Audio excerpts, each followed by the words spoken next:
11,740. That is where the Philadelphia Semiconductor Index closed on Friday, the 21st of August, 2026, down 0.51% on the day. Now put that beside the number everybody actually saw on Friday.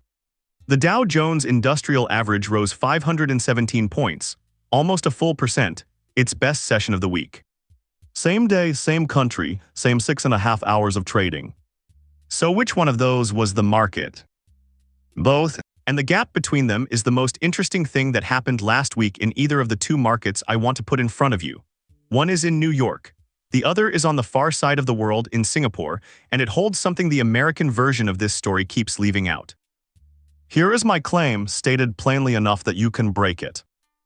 What sold off last week was not the artificial intelligence trade. Nvidia fell less than the semiconductor index did. What fell hardest was the equipment that builds chips, and Singapore is where a great deal of that equipment gets built. Chapter 1: One Survey, Two Economies. On Friday morning in New York, a survey landed that made the whole week look different. S&P Global publishes what it calls a Flash Purchasing Managers Index. It asks companies one simple thing: is your output higher or lower than last month? Above 50 means growing, below 50 means shrinking. It is one of the earliest reads anyone gets on an economy because it arrives weeks ahead of the official statistics. The August flash came out on Friday the 21st. The headline number was 56.0, up from 54.5 in July, a 52-month high. The fastest business growth in the United States since April 2022. The chief business economist, Chris Williamson, put it in 4 words in the release itself. U.S. business is booming. That is a direct quotation from S&P Global's own press release dated the 21st of August, not somebody's summary of it. The same paragraph says the survey points to annualized growth approaching 3% in the third quarter against 1.5% in the second. You can see why the market liked it. Now read the rest of the release. Because the same document on the same page inside the same headline block carries 3 more numbers. Services activity 56.8, a 20-month high. Manufacturing outputs 51.9, a 13-month low. And the headline manufacturing index 53.2, a 5-month low. Go back over those slowly. Services at a 20-month high, factories at a 13-month low, both on Friday. Same survey, same respondents, same publisher, same morning.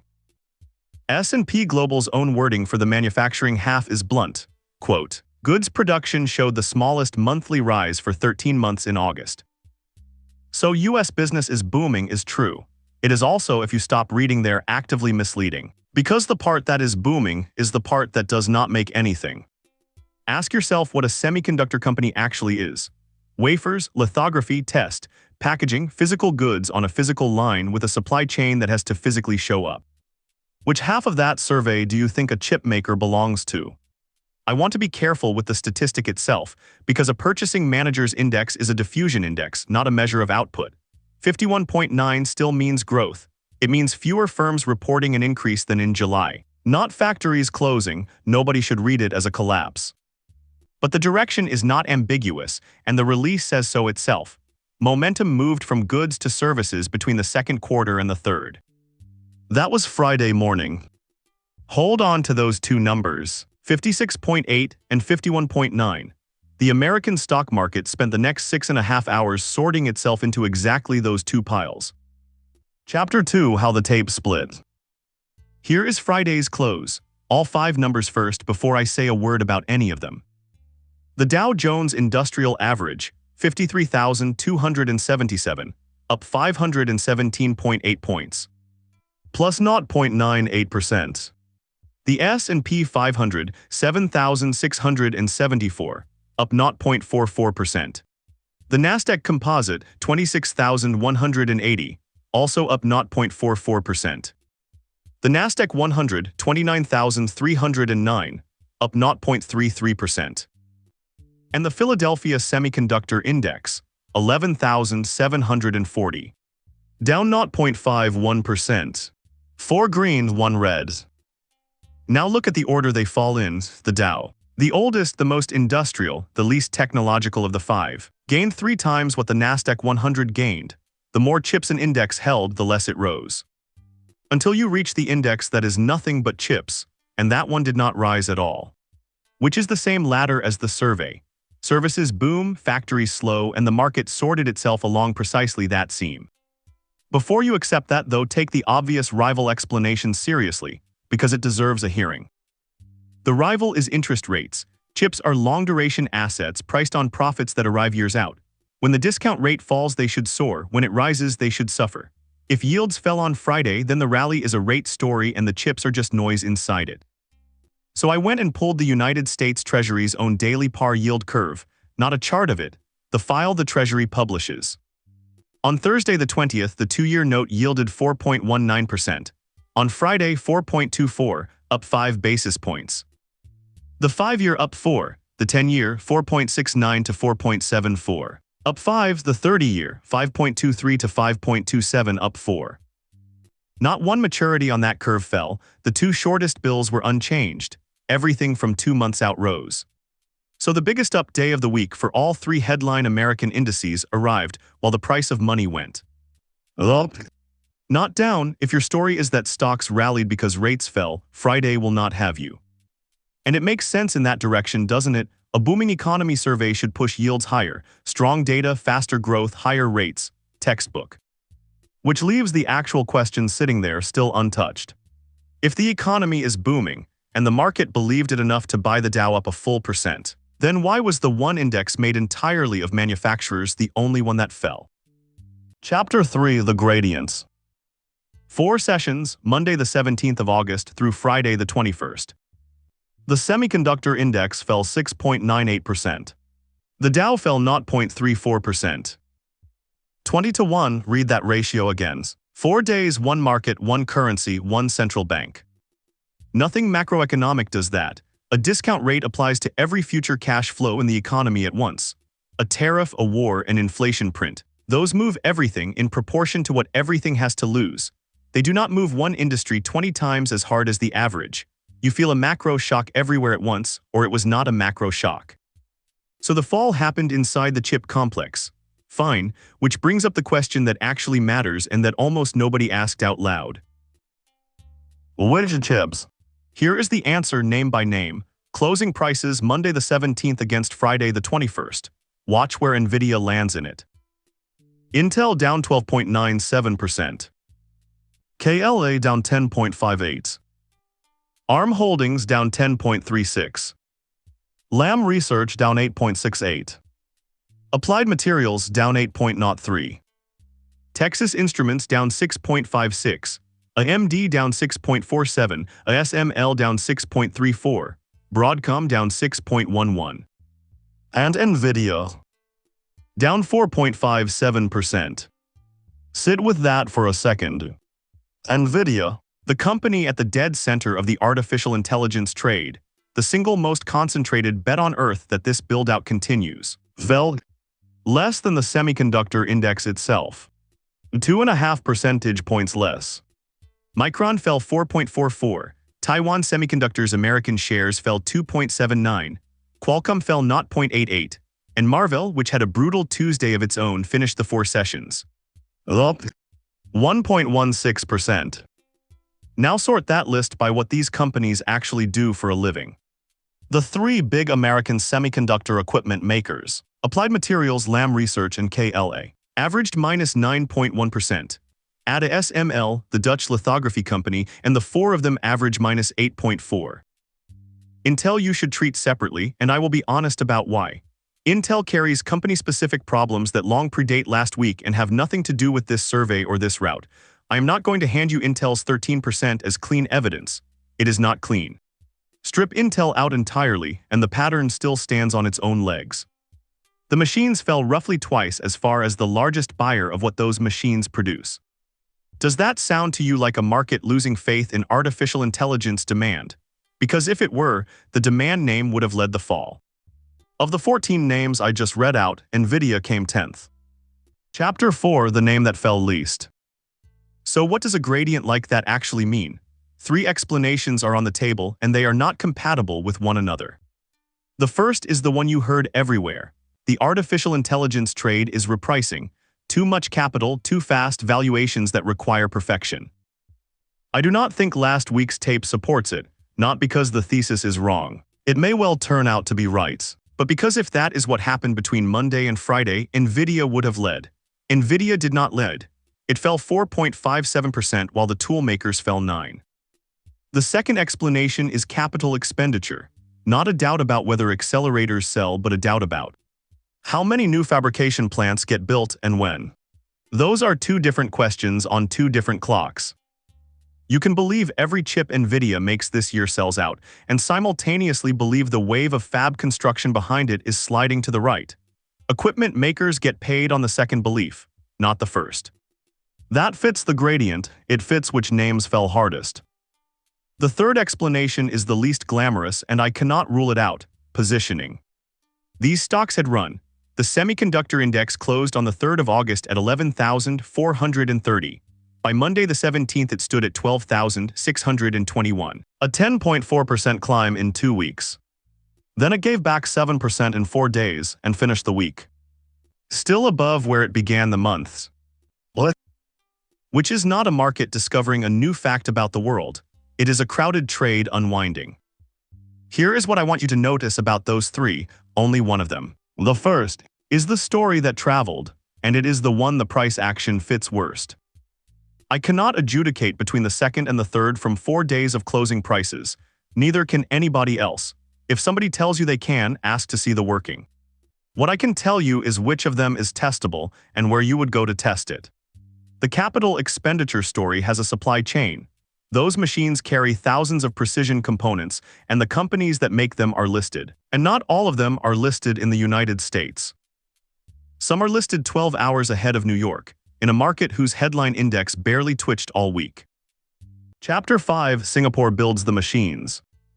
Start with a company you have almost certainly never heard of. AEM Holdings. Listed on the Singapore Exchange, ticker a WX in its own words, on its own website, its mission is to provide, quote, the most comprehensive semiconductor and electronics test solutions. Test equipment, the machines that check whether a chip works before it ships. On the 31st of December last year, AEM closed at $1.72. On Friday, the 21st of August, it closed at $9.36. That is a gain of 444%. In under 8 months, taken from the Singapore Exchange's own price feed, not from a screenshot of one. Now I am not telling you to buy it. I am not telling you it was cheap or that it is expensive now. That is not what this channel does, and it is not what the number is here for. The number is here because of what it says about attention. The best performing stock in this entire story is one that essentially no American market commentary mentioned last week. And it fell 10.69% between Monday and Friday. More than double Nvidia's 4.57. It was not alone either. Over the same 4 Singapore sessions, Franken Group fell 6.52%. Franken describes its own semiconductor segment like this, quote, we develop and produce precision components for the semiconductor industry. Our products are used in systems for wafer manufacturing, die bonding, IC testers, and vacuum solutions. Franken is genuinely diversified, and it says so on the same page. It serves medical, analytical, automotive, and industrial customers too. So do not read its 6.5 as a pure chip number. But precision components for wafer manufacturing systems is exactly the business that gets repriced when the toolmakers get repriced. And the Straits Times Index, Singapore's headline barometer, the number that runs on the evening news, down 1.38%. So Singapore's benchmark shrugged. Singapore's chip companies did not. If you watched only the index, you would conclude that Singapore ignored the American semiconductor rout completely. Look one layer beneath it, and you find a stock that has more than quintupled this year, losing better than 1/10 of its value in 4 sessions, on the same days for evidently the same reason. So which of those two is what Singapore did last week? Both of them, which is the entire point. Chapter 6: 12 hours ahead. There is a trap in what I just did, and if I do not flag it, somebody else should. Singapore is 12 hours ahead of New York in August. Singapore Standard Time runs 8 hours ahead of Universal Time. New York in summer runs 4 hours behind it. Wall Street's cash session ends at 4 in the afternoon New York time. In Singapore, that is 4 o'clock the following morning. And the Singapore exchange, like every exchange, is not trading at 4 in the morning. Follow that through. Singapore's Tuesday session cannot be a reaction to America's Tuesday session, because America's Tuesday has not happened yet. Singapore's Tuesday is a reaction to America's Monday. What? So when I say a EM fell 10.69% between Monday and Friday, those are 4 Singapore sessions responding to 4 American sessions running Monday to Thursday. A shifted window, not a wrong one. A shifted one. Does that break the comparison? No. Both series cover 4 consecutive sessions of the same route, and the American Semiconductor Index fell about 7% across whichever of the 2 windows you pick. But an honest number arrives with its clock attached, and now you have the clock. There is a second consequence, and it is live as I record this. America traded on Friday, Singapore did not. Singapore had already gone home, which means that right now this weekend, the Singapore exchange has an entire American session sitting unpriced. Friday's rally, Friday's booming survey, Friday's rising yields, Friday's red semiconductor index. None of it has touched a Singapore share price yet. The next Singapore session opens on Monday, the 24th of August. I have no idea what it will do, and I am not going to guess at it. But if you wanted a clean, natural experiment on which half of that survey the market actually believes, you are about to get ones. Chapter 7: What an Index Cannot See. So why did the Straits Times Index barely move? Look at what it actually holds. This is from FTSE Russell's own fact sheet, data as at the 31st of July, 2026. 3 banks, DBS, OCBC, and UOB, make up 56.69%. Of the index, DBS on its own is 28.69%. Technology is one company, weighted at 0.81%. The fact sheet does not name it, but the technology bucket holds a single constituent with a free float of 4.2 billion Singapore dollars, and that is Venture Corporation, Singapore's listed contract electronics manufacturer. Venture fell 1.05% last week, effectively nothing. So the Straits Times Index did not decide anything about semiconductors. It was never asked. It is a bank index with an industrial fringe, and last week the banks moved the way banks move. DBS down 1.15%, UOB down 1.46%, OCBC down 1.81%. EM and Franken are not in it. They are listed in Singapore. They trade in Singapore dollars on the Singapore exchange on the same days. They are simply too small on free float to sit among the country's 30 largest. Here is what that ought to change for you. Singapore was resilient is a claim about 30 companies, 57% of which are 3 banks. It is not a claim about Singapore. And Singapore has no exposure to the chip cycle is flatly false. The exposure is there. It is real. Last week it moved more than twice as hard as Nvidia did. It simply does not appear on the ticker anybody quotes. An index is a sample. Ask what it sampled before you let it tell you what a country thinks. Chapter 8: Where this breaks. All of that rests on 4 days of closing prices, and 4 days is not very many. So here is what would move me off it. Stated now before the fact rather than quietly afterwards. If you want something to hold me to these. If Nvidia's next set of results and the next round of hyperscaler capital spending guidance both come in strong, and the equipment makers then recover faster than Nvidia does, what I have called a capital expenditure story was a positioning unwind wearing a good costume. I would take that as a straight loss. If the semiconductor index falls again and Nvidia leads it down, Nvidia worse than KLA, worse than Lam, worse than Applied, then the artificial intelligence demand explanation was right all along, and I read noise as a gradient. And if Singapore's supply chain names track American equipment stocks tick for tick over the coming months, then the Singapore is different framing collapses into something obvious. They are the same trade, quoted in 2 currencies. And what would strengthen it, in your view and in mine?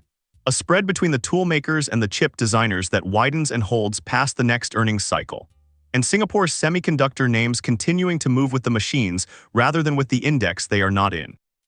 None of that is knowable today. It is Sunday. Both markets are shut, and anyone filling that silence with a forecast is guessing. But one thing from last week is already on the record, and you can check every number in it yourself. On the day American business was described by the people who ran the survey, As booming, the one index made entirely of companies that manufacture physical things was the only major index that fell. And the same survey in the same release on the same page said factory output had just printed a 13-month low. Almost nobody read that far down the page.